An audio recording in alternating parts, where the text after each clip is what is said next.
नमस्कार, आप देख रहे हैं कच्चा चिट्ठा और मैं हूं आपके साथ गायत्री शर्मा। आर्मेनिया और अजरबैजान के बीच छिड़ी जंग खत्म होने के बजाय खतरनाक रूप इख्तियार करती जा रही है। युद्ध विराम के ऐलान के चंद मिनटों बाद ही दोनों देश एक बार फिर से भिड़ गए हैं। इस्लामी देशों का खलीफा बनने के चक्कर में तुर्की अजरबैजान का खुलकर साथ दे रहा है, लेकिन तुर्की के इस रवैये से अमेरिका की आवाम भी आर्मेनिया के पक्ष में नारे बुलंद करने लगी है और ऐसे में कयास ये लगाए जा रहे हैं कि आर्मेनिया और अजरबैजान की जंग धर्म युद्ध में तब्दील हो सकती है। बहुत मुमकिन है कि ईसाई देश आर्मेनिया के साथ खड़े हो जाएं और अगर ऐसा हुआ तो तबाही आनी तय है, क्योंकि दुनिया के ज्यादातर शक्तिशाली देश ईसाई बहुल हैं।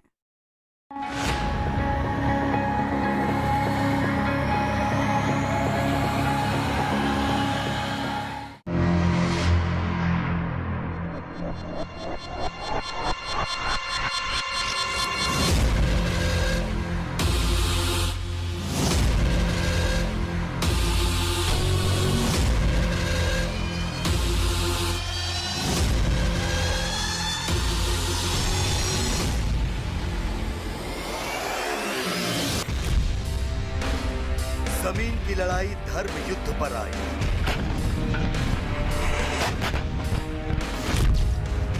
जंग के मैदान में मजहब की दुहाई,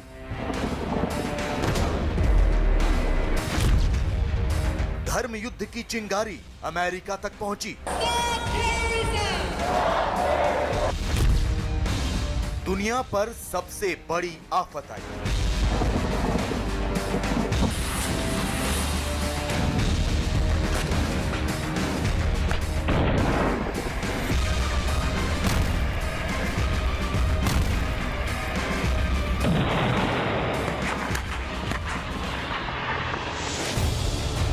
सोवियत संघ से टूटने के बाद दो देश आजाद हुए, लेकिन आजाद होने के बाद दोनों देशों के बीच जमीन के एक टुकड़े पर युद्ध छिड़ गया। इस बार वही युद्ध अपने चरम पर है।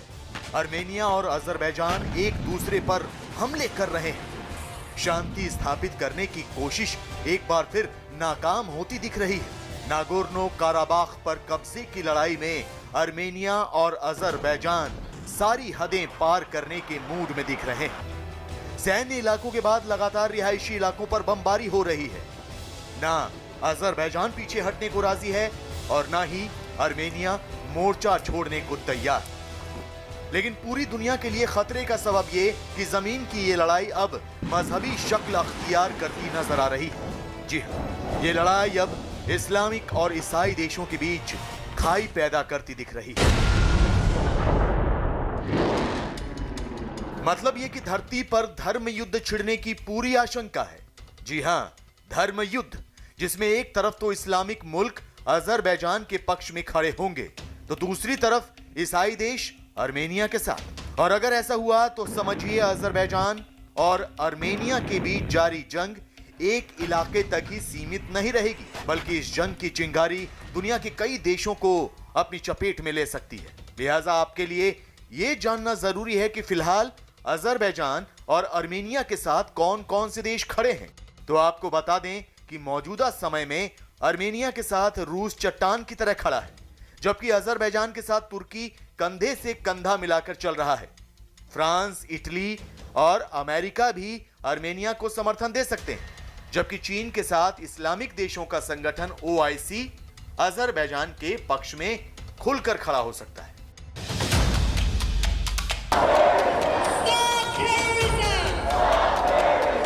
आपके टेलीविजन स्क्रीन पर नजर आ रही तस्वीरें अमेरिका की हैं।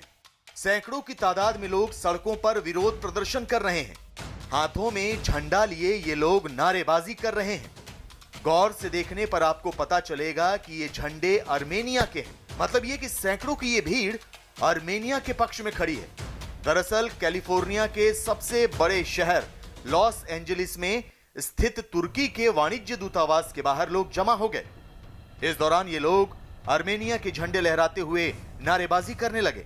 इन लोगों ने आरोप लगाया कि अजरबैजान ने एक बार फिर संघर्ष विराम का उल्लंघन किया है और वो तुर्की ही है जो जंग की आग जानबूझकर भड़का रहा है। Azerbaijan to fight against Armenia. They're paid terrorists who are committing crime every day, not just to our soldiers, but also to all the innocent civilians who are living in their homes and who had to be moving out, taken to the basement.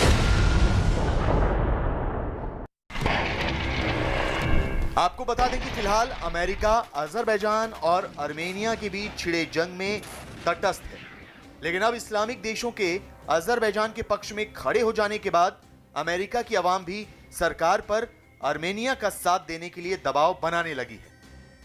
वैसे आपको बता दें कि America के south Carolina में Armenia मूल के लोगों की संख्या बहुत ज्यादा है। इसके अलावा नजदीकी ईस्ट हॉलीवुड इलाके को साल 2000 में छोटा आर्मेनिया करार दिया गया था। आर्मेनिया के लोगों को अमेरिका की जनता का समर्थन हासिल है। अमेरिका के लोग चाहते हैं कि अजरबैजान के खिलाफ आर्मेनिया की मदद की जाए। अजरबैजान के अंदर जो है अधिकतर जनता जो है वो ईरान से उसके संबंध बहुत अच्छे हैं, क्योंकि ईरान के अंदर अज़री पॉपुलेशन जो है वो ज़्यादा है अजरबैजान से भी। अजरबैजान वाले लोग जो हैं ये तुर्की डायलेक्ट बोलते हैं। इसी कारणवश जो तुर्की के राष्ट्रपति रजब तैयब एर्दोगान जो हैं वो चाहते हैं कि उनको सीधा टर्की से जोड़ने की, और वो तुर्की यूनिटी की भी बात कर रहे हैं, जो कि एक बहुत ख़तरनाक। वेटिकन सिटी से पोप फ्रांसिस ने भी आर्मेनिया और अजरबैजान से शांति की अपील की है, लेकिन इस्लामिक देशों खासकर तुर्की के अजरबैजान को समर्थन देने के बाद ऐसा लग रहा है कि रूस के साथ बाकी के ईसाई देश एकजुट होकर आर्मेनिया के पक्ष में खड़े हो जाएंगे। वैसे फ्रांस ने तो इस्लामिक कट्टरपंथ के मुद्दे पर तुर्की को घेरना शुरू कर दिया है, जिससे ये कयास लगाए जा रहे हैं कि फ्रांस भी खुलकर आर्मेनिया का साथ दे सकता है, और अगर ऐसा हुआ तो अंजाम बुरा, बहुत बुरा साबित होगा। आपको बता दें कि 2011 की जनगणना के अनुसार आर्मेनिया की कुल आबादी के 94.8% लोग ईसाई धर्म को मानते हैं, जबकि अजरबैजान में 96.9% लोग इस्लाम को मानते हैं। मतलब ये कि जंग मुस्लिम बनाम ईसाई देशों के बीच छिड़ सकती है। बहुत मुमकिन है कि यूरोप और दुनिया के कई बड़े देश जहां ईसाई धर्म को मानने वाले लोग ज्यादा संख्या में हैं, उनकी हमदर्दी आर्मेनिया के साथ बढ़ती चली जाए। इस्लामिक कट्टरपंथ को बढ़ावा देने वाले तुर्की के खिलाफ आक्रोश बढ़ता चला जाए, जिससे अजरबैजान की मदद कर रहे तुर्की ही नहीं बल्कि गुपचुप ढंग से उसके हाथ मजबूत कर रहे पाकिस्तान और चीन की भी शामत आ सकती है। मैं समझता हूँ कि अगर अजरबैजान चाहेगा भी तो भी टर्की और पाकिस्तान अगर इस जंग में कूदे हैं तो मैं समझता हूँ कि वहाँ पे उसको ख़त्म करना उनके लिए, अजरबैजान के लिए मुश्किल हो जाए। अजरबैजान लंबे समय में देखा जाए तो अजरबैजान को बहुत नुकसान होगा। आर्मेनिया को की भरपाई करने के लिए बहुत से देश खड़े हो जाएंगे, लेकिन अजरबैजान को मैं नहीं समझता कहीं से बड़ी इकोनॉमिक मदद मिलेगी।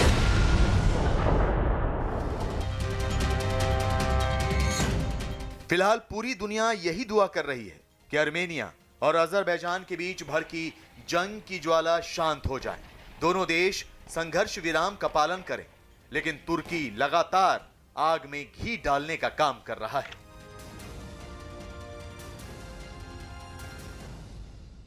दो देशों के बीच छिड़ी जमीन की लड़ाई किसी भी वक्त नया मोड़ लेते हुए धर्म युद्ध में तब्दील हो सकती है, लेकिन इसका जिम्मेदार सिर्फ एक मुल्क होगा जिसका नाम है तुर्की। जी हां, वो तुर्की ही है जो लगातार अजरबैजान को भड़का रहा है। वो तुर्की ही है जो आतंकी और अपने हथियारों के बूते जंग की इस ज्वाला को शांत नहीं होने दे रहा। तुर्की किस तरह युद्ध को बढ़ावा दे रहा है, इसका सबूत पेश किया है आर्मेनिया की सरकार ने। आर्मेनिया की सरकार ने एक वीडियो जारी किया है जिसमें आतंकियों की खूनी टोली अजरबैजान के लिए जंग लड़ती नजर आ रही है। इतना ही नहीं, आतंकी अजरबैजान के नागरिकों की गाड़ियों में सवार होकर नागोर्नो काराबाख की ओर जाते दिखाई दे रहे हैं।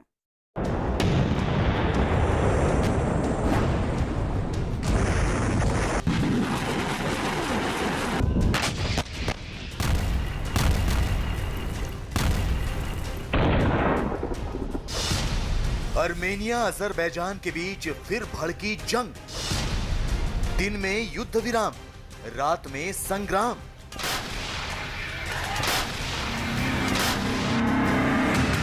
गोलाबारी की गूंज, मिसाइल से हमले की आवाज, बंदूकों की गड़गड़ाहट। थोड़ी देर की शांति के बाद आर्मेनिया और अजरबैजान के बीच एक बार फिर जंग शुरू हो गई है। ना रूस की अपील काम आई, ना मॉस्को में हुई मीटिंग का कोई नतीजा निकला। आर्मेनिया और अजरबैजान एक बार फिर एक दूसरे पर हमले करने लगे।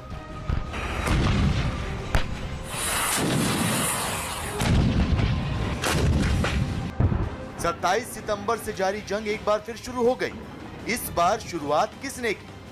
युद्ध विराम की धज्जियां किसने उड़ाई? पता नहीं। पता है तो सिर्फ इस बात का कि आर्मेनिया और अजरबैजान दोबारा जंग छेड़ने के लिए कुछ दिनों पहले ऐसी खबरें आई थीं कि मुस्लिम देश अजरबैजान की मदद के लिए पाकिस्तान और तुर्की दहशतगर्द भेज रहे हैं। ये आतंकवादी सीरिया और लीबिया से विवादित इलाके नागोर्नो काराबाख भेजे जा रहे हैं। कुछ आतंकवादियों की 22 सितंबर और उसके बाद तुर्की के रास्ते अजरबैजान की राजधानी बाकू पहुंचने की भी खबर थी। आईएसआईएस और दूसरे आतंकी संगठनों से ताल्लुक रखने वाले इन आतंकियों के बारे में अब आर्मेनिया ने बाकायदा एक वीडियो जारी कर ऐसी तमाम खबरों को सही करार दिया है। गौर से देखिए ये वीडियो। आर्मेनिया का दावा है कि अजरबैजान के बॉर्डर गार्ड्स की यूनिफॉर्म में दरअसल आतंकवादी भेजे जा रहे हैं। ये आतंकी अजरबैजान की गाड़ियों का इस्तेमाल कर रहे हैं। आर्मेनिया ने दावा किया है कि गाड़ियां अजरबैजान की सरकार ने नागरिकों से ली थी। यही नहीं, वीडियो में बड़ी तादाद में आतंकी एक साथ भागते हुए भी नजर आ रहे हैं। अगर आर्मेनिया का दावा सही है तो इससे आने वाले दिनों में तनाव और बढ़ने की पूरी आशंका है। पूरी आशंका है कि यह लड़ाई मुस्लिम देशों और ईसाई देशों के बीच शुरू हो जाए। जमीन की जंग धर्म युद्ध में तब्दील हो जाए। वैसे आपको बता दें कि आर्मेनिया और अजरबैजान के बीच जारी युद्ध में अब तुर्की खुलकर सामने आ गया है। युद्ध में टैंक, हेलीकॉप्टर, मिसाइल से लेकर दूसरे खतरनाक हथियारों का इस्तेमाल हो रहा है। कहा जा रहा है कि ये हथियार अजरबैजान को तुर्की नहीं दिए हैं। दोबारा शुरू हुए संघर्ष में अब तक 24 से ज्यादा लोगों की मौत भी हो गई है, जबकि 100 से ज्यादा लोग जख्मी हैं। तुर्की एक जो अजरबैजान के साथ उनके दूसरे भी रिश्ते हैं, एक आर्मेनिया के साथ उनकी जो नस्लकुशी वो पहले कर चुके हैं, वो एक फैक्टर है। लेकिन क्योंकि अजरबैजान जो है वो एक इस्लामी देश है, तो उसका भी एक फैक्टर है जिसके लिहाज से तुर्की अपना वर्चस्व जो है इस्लामी दुनिया में बढ़ाने की कोशिश कर रहा है। रूस की मध्यस्थता के बाद आर्मेनिया और अजरबैजान युद्ध बंद करने पर सहमत हो गए थे, लेकिन चंद मिनटों के बाद ही वो युद्ध विराम से पीछे हट गए।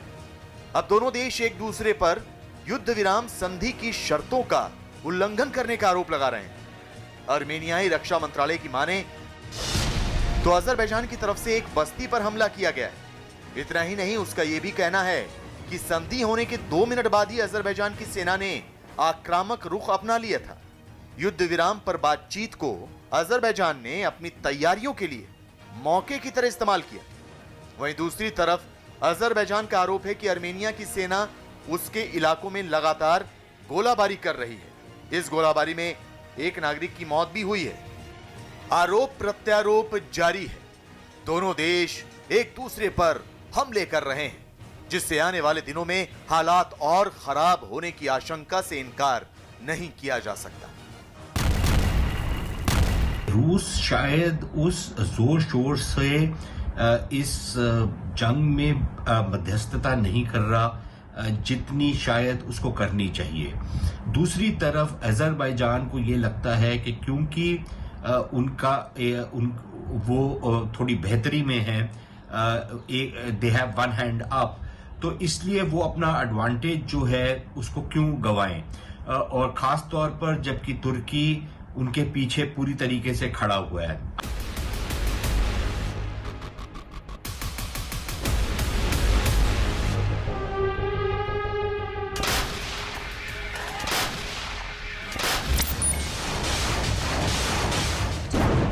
वैसे आर्मेनिया अजरबैजान की जंग शायद रुक जाती, लेकिन इस्लामिक चरमपंथ को बढ़ावा देने की कोशिशों में जुटा तुर्की ऐसा नहीं होने देना चाहता। मुस्लिम देशों का खलीफा बनने की चाहत में तुर्की पूरी दुनिया को तबाह करने की कोशिश में जुटा है। वो चाहता है कि आर्मेनिया और अजरबैजान के बीच जंग में उतरकर अपनी धाक जमा सके। लिहाजा इन हालात में दुनिया में तीसरे ध्रुव के उभरने की भी आशंका है। इस तीसरे ध्रुव में तुर्की को पाकिस्तान, चीन और ईरान का समर्थन जरूर मिलेगा, लेकिन रूस, फ्रांस और अमेरिका एक साथ आ गए तो उसके इस गठजोड़ की हवा निकलनी भी तय है। ऐसे में बहुत जरूरी है कि सबसे पहले तुर्की पर लगाम लगाई जाए, तुर्की के कान ऐंठे जाएं। नेटो देश एक साथ मिलकर तुर्की पर शिकंजा कसें ताकि उसकी नापाक साजिशों पर पानी फेरा जा सके। तुर्की में जब से अर्दोगान की सरकार आई है, तब से तुर्की का जो एक सेक्युलर फ्रेमवर्क था वो तो बिल्कुल चरमरा गया है और एक इस्लामिक कट्टरपंथ की तरफ जो तुर्की की एक रुझान है या जो एक वो कदम बढ़ा रहे थे इस्लामिक कट्टरपंथ की तरफ, वो तो सबके सामने है, दुनिया भर के सामने है। तुर्की ने कहा है कि अजरबैजान और आर्मेनिया की जंग में वो अजरबैजान का तब तक समर्थन करता रहेगा जब तक कि नागोर्नो काराबाख के विवादित इलाके पर उसका नियंत्रण स्थापित नहीं हो जाता। तुर्की के रक्षा मंत्रालय ने अपने आधिकारिक ट्विटर हैंडल पर लिखा है, अजरबैजान की सेना ने बहादुरी का परिचय दिया है। अपने नियंत्रण वाले इलाकों को बचाने में उन्हें बड़ी कामयाबी मिली है। आर्मेनिया को कब्जा की हुई जमीन उसके वास्तविक मालिक को लौटा देनी चाहिए। आर्मेनिया जब तक ऐसा नहीं करेगा, हम अपने अजेरी भाइयों के साथ खड़े रहेंगे। जाहिर है, तुर्की किसी भी कीमत पर इस जंग को जारी रखना चाहता है। मुस्लिम देशों का खलीफा बनने की चाहत में वो पूरी दुनिया पर धर्म युद्ध थोपना चाहता है। लिहाजा रूस के साथ अब अमेरिका को भी सामने आना होगा और इस लड़ाई को रोकने के लिए सख्त कदम उठाने होंगे।